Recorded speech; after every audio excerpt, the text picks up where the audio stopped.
কচুর যে রুটটা আছে ওইটা দিয়ে ইলিশ মাছের একটা ঝোল, কচুর পাতা আর কচুর যে ডগাটা ছিল ডাটাটা ওটা দিয়ে চিংড়ি মাছের সেমি গ্রেভির মতো একটা ঝোল, আর সাথে করেছি সাদা ভাত।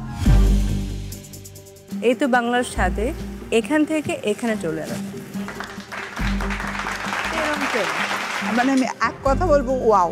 পুরান ঢাকার লাকি এবং সেই সাথে ফরিদপুরের সাইমা আপনাদের খাবার নিয়ে চলে আসুন।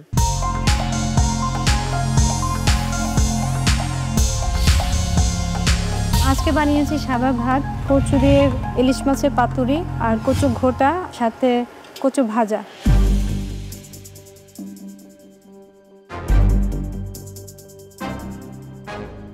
আমার কাছে ভালো লেগেছে, থ্যাংক ইউ। খেতে ভালো ছিল, বিশেষ করে পাতুরিটা আমার কাছে অনেক ভালো লেগেছে।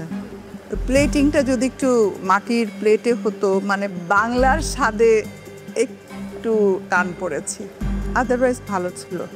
প্লেটিংটা সুন্দর। I like the idea of the চিপস। পাতুরিটা ইজ গুড। তারপরে আমার মনে হয়েছে যে কচুর ইউসেজটা একটু ব্লেন্ডিংটা প্রপারলি হলে, এটা ল্যাক অফ টাইম হতে পারে, এটাকে রেখে দিলে অনেকক্ষণ এটাতে মাছটার ভিতরে কচুর ফ্লেভার্সগুলো ইনফিউজ হয়ে যেত, ওখানে ছোট একটু ল্যাকিং রয়ে গিয়েছে। Best part about the dish is the ফ্রাইসটা খেতে মজা লাগতেছে। কচুর যে ঘোটা করেছে সেটা 5 ফোড়নের কালো জিরা পরিমাণটা অনেক বেশি হওয়াতে একটু তেতো লাগছে। আজকের প্লেটিংটা আরও ইমপ্রুভ করা উচিত ছিল, দেখা যাক কী হয়। কস্টিংয়ে কিছু আইটেমস মিসিং আছে। লেবুর কস্টিং ধরেনি, লেবু তো part of the plate, right? এই যে ডিটেলসগুলো মিসিং আছে এখানে। কিউ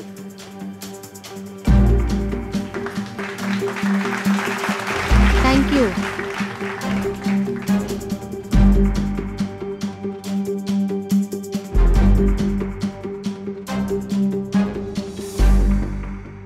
এবারে টিম এইচ, ঢাকার সেজুতি এবং জয়পুরহাটের কুমো, আপনাদের রেসিপি নিয়ে দ্রুত চলে আসুন।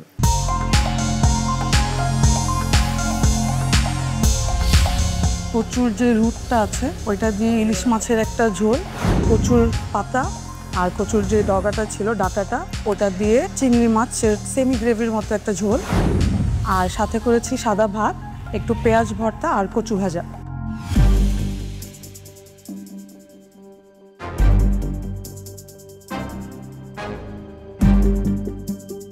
You guys understand food, you guys understand cooking, you guys understand ingredient.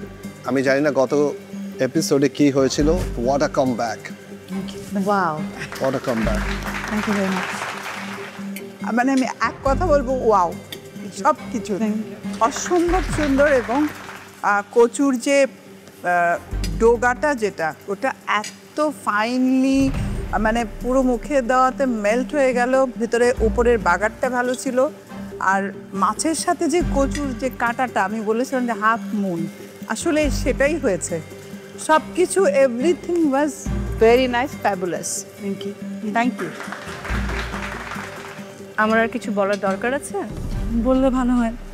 এটাই বিশ্বাস হচ্ছে না যে গত পর্বে আপনারাই ছিলেন, ওই ডিশটা আপনারা প্রেজেন্ট করেছেন, এই পর্বে আপনারাই সেম এই তো বাংলার স্বাদে এখান থেকে এখানে চলে এলাম।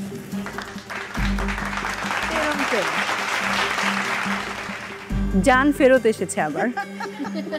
Very nice. কস্টিংয়ে গতকালকে যে প্রবলেমটা ছিল ওটা আজকে নেই।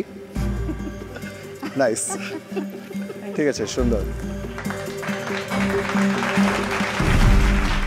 উনি যখন বলেছে যে ওনার জান ফেরত এসেছে, তখন আমি বলবো যে আমার জানের পানি ফেরত এসেছে, বিকজ 2 দিন ধরে 2 এপিসোড ধরে খুব নার্ভাস ছিলাম যে কি হবে না হবে।